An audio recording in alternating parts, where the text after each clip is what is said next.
د جلال آباد ښار شپږمه ناحیه خالص فامیلو سیمه کې له دارالعلوم اسلامیه محمدیه دینی مدرسې څخه 114 تنه د لويې او وړې دورې او د قران کریم له حفظ څخه فارغ شول. د یاد دینی مدرسې محتمم وایي په محمدیه دینی مدرسه کې ټول ټال 612 زده کوونکي په زده کړو بوخت دي چې د دینی زده کړو ترڅنګ د عصري زده کړو ښوونځی هم لري. او په دې کې د لویې دورې 240 شاګردان دي او د وړې دورې چې دي 350 شاګردان دي او د حفظ چې دي 18 شاګردان دي لمون سره.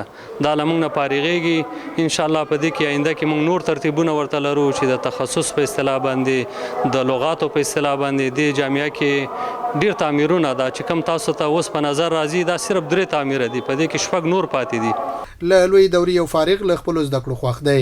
وایي همدغه دیني او عصري زده کړې دي چې د هیواد په آبادۍ کې مهم رول لري. الحمدلله ډېر زیات خوشاله یم.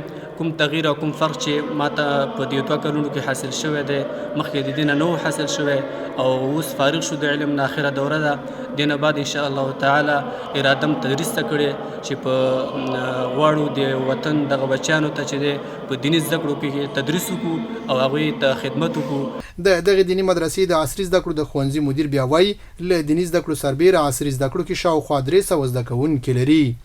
د مدرسې او د مکتب درسونه سره یو دي، یعنی هم دیني زده کړې پکې کوي هم عصري زده کړې کوي. دغه ښوونځی او مدرسه چې دا د شیخ صاحب عبدالرحمن کانت لخوا ایجاد شوې ده او دغه ته ټول زده کوونکي په وړیا ډول زده کړې کوي. د دې ترڅنګ چې موږ ورته زده کړې په وړیا ډول ورکوو، کتابونه، کتابچې، لباس ټول دلته په وړیا ډول دي. محمدیه مدرسه کې د عصري زده کړو یو زده کوونکی له ټولو والدینو غواړي چې اولادونه دي په دیني او عصري زده کړو سمبال کړي ترڅو ښه راتلونکی ولري. زه په شپږم الف ټولګي کې زده کړې کوم. زه د ادارې نه سخت ډېر زیات خوشحاله یم.